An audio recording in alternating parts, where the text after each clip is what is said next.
পরিবেশ দেখতে কার না ভালো লাগে। সত্যি করে বলো তো, তোমাদের এত সুন্দর একটা পরিবেশ একদম ভালো হয়ে গেল না? সত্যি করে বলবে কিন্তু বন্ধুরা, আমার কিন্তু খুব ভালো হয়ে যায় যখন আমি প্রত্যেক দিন সকালবেলা এই মনোরম পরিবেশটার মধ্যে নিজেকে মিশিয়ে ফেলি।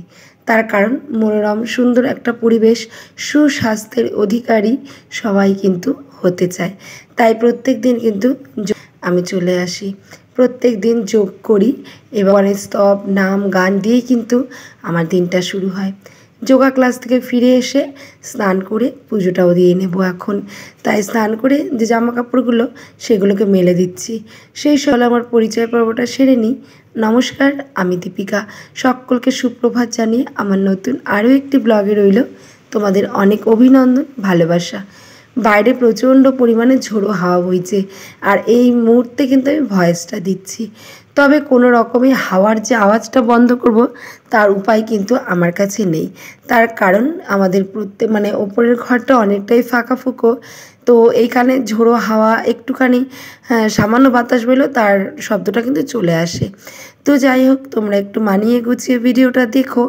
আর সবার কাছে একটাই অনুরোধ করব, ভিডিওটি কেমন লাগলো অবশ্যই জানাবে। ভালো লাগলেও জানাবে, ভালো না লাগলেও জানাবে। চেষ্টা করব পরবর্তীতে এবং ভবিষ্যতে আমার ভুলগুলোকে শুধরে নেওয়ার।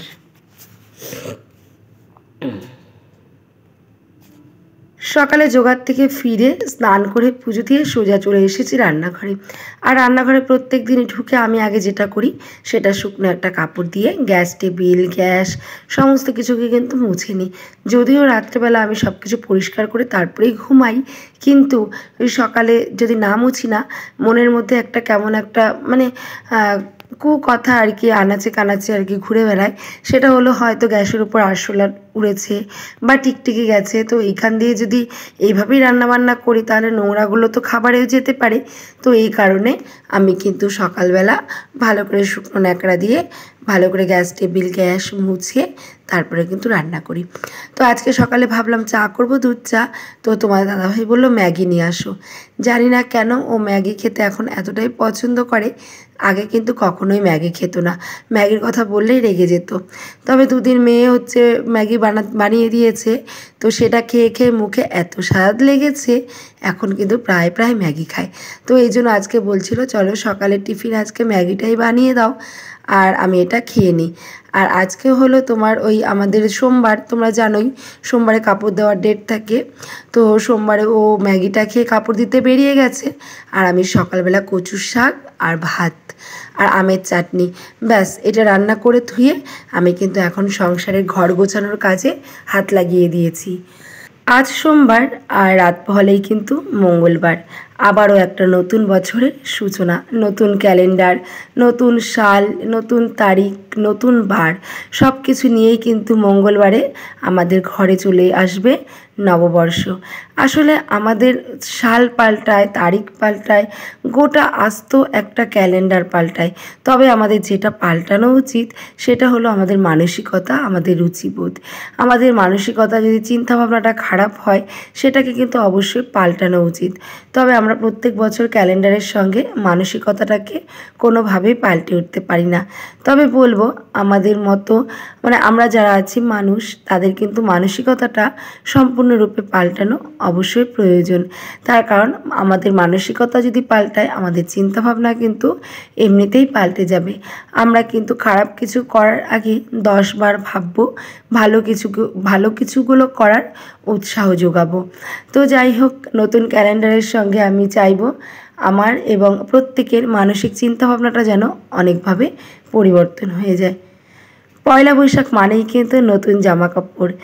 আর বলো তো কি, আমাদের তো আপামর বাঙালি, পয়লা বৈশাখ নতুন বছর ঘরে আসছে, সারা বছরের একটা প্রতীক্ষার অবসান কিন্তু পয়লা বৈশাখে ঘটে।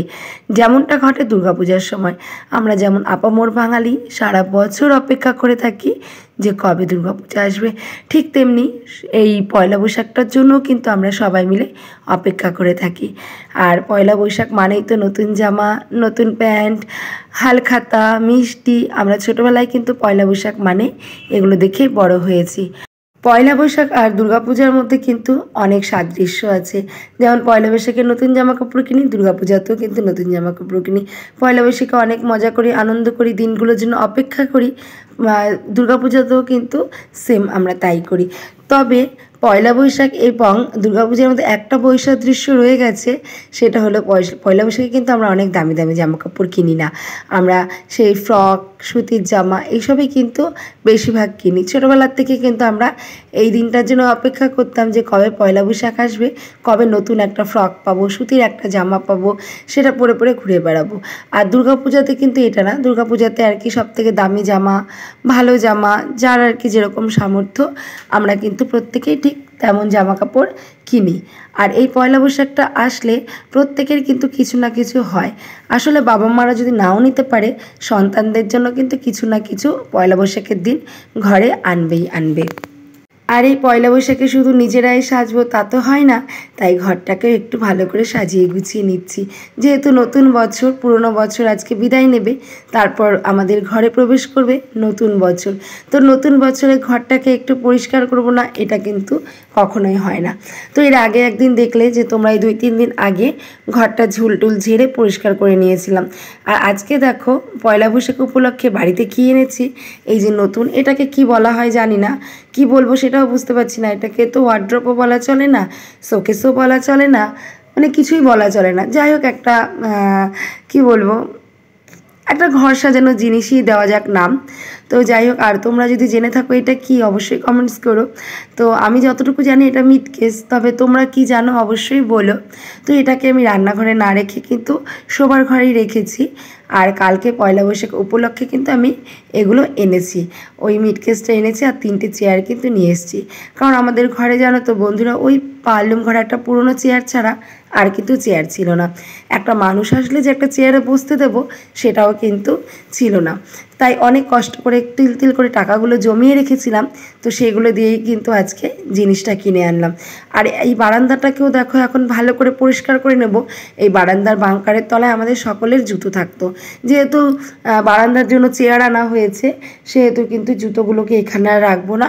জুতোগুলো সব বার করে সিঁড়ির চাতালে রেখে দিলাম, বারান্দাটাকে ভালো করে পরিষ্কার করে নিলাম। আর ছোট্ট যে কম্পিউটারের পাল্লাটা দেখতে পেলে, ওটা কিন্তু এখান থেকে চাইলেও আমি সরাতে পারবো না।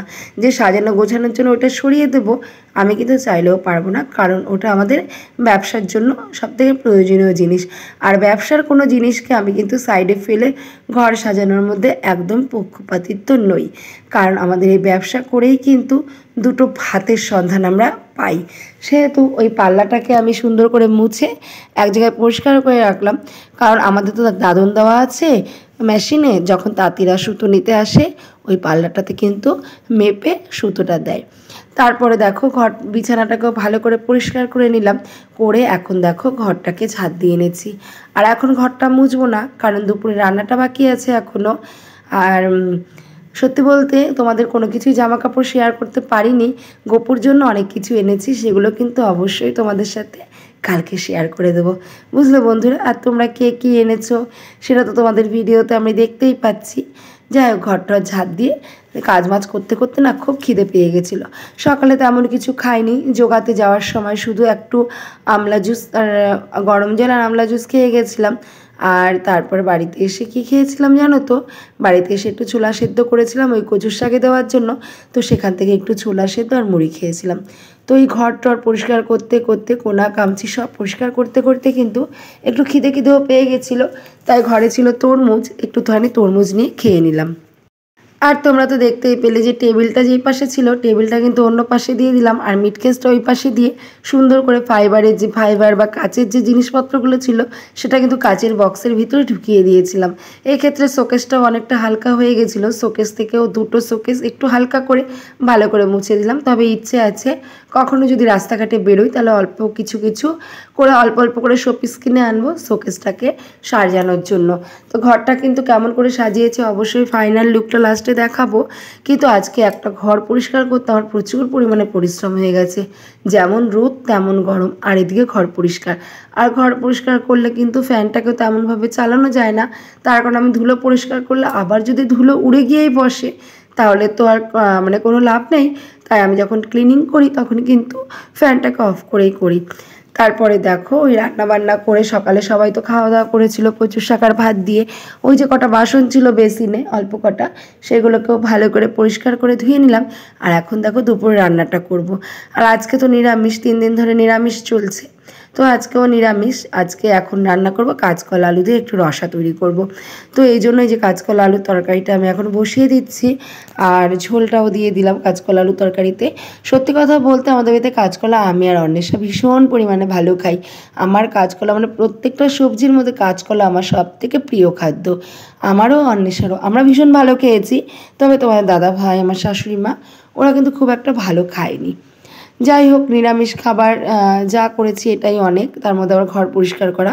আর এদিকে যোগা ক্লাস থেকে ফেরার সময় দেখো কিছু সবজি নিয়ে এসেছিলাম, সেগুলো কিন্তু ভালো করে এখন গুছিয়ে এই দেখো ফ্রিজে রেখে দিচ্ছি। আর এগুলো গুছিয়ে না রাখলে কিন্তু হয় না। আমি দেখেছি আগে একটা সময় যখন কাজবাজ কিছু পারতাম না, আমি অনেক কিছু অগোছালো করে রাখতাম, এতে না সংসারে অনেক অপচয় হয়। মশলাপত্র যদি ঠোঙায় ঠোঙায় রাখা হয় দেখবে অনেক নষ্ট হয়। তো এক্ষেত্রে আমরা যদি জিনিসগুলোকে গুছিয়ে রাখি তাহলে দেখবে ঘরটাও যেমন গুছানো থাকে, তেমনি যে আমাদের আসবাবপত্রগুলো সেগুলোও পরিষ্কার থাকে, প্লাস সবজিগুলো বা যে কোনো দরকারি জিনিস কিন্তু খুব ভালো থাকে। ওই যে ঘর ঝাড় দিয়েছিলাম, ঘরটা কিন্তু মোছা হয়েছিল না। এখন দেখো পরিষ্কার করে ভালো করে ঘরটাকে মুছেও নিলাম। আর এই কাজগুলো করতে করতে আমার কিন্তু এই যে কাঁচকলা আলু ঝোলটাও হয়ে গেছে। আর তোমরাও কিন্তু একটা লাইক করে দিও, কেমন লাগলো অবশ্যই কমেন্ট করে জানিও। এত অবধি ভিডিওটা যদি তোমাদের ভালো লাগে বা কেমন লাগবে অবশ্যই মন্তব্য জানিও। এদিকে আমার রান্নাবান্না সব কমপ্লিট। দেখো আমি ঘরটা কেমনভাবে গুছিয়েছি। আমার ভাঙাচোরা ঘরটাকে কিন্তু আমি আজকে আবারও স্বর্গের মতো গুছিয়ে রাখলাম। হতে পারে আমার ঘরটা অনেকের কাছে সামান্য, তবে এটা আমার কাছে কিন্তু রাজপ্রাসাদ। তো দেখো ঘরটা কেমনভাবে গুছিয়েছি, তোমরা দেখো। তোমাদের থেকে আমি বিদায় নিয়ে নিই। চলো আজকে এখানেই শেষ করব। আবারও বলছি, ভালো লাগলে বন্ধুরা like, comment, share and subscribe. চলো টাটা, দেখা হবে কালকে। টাটা।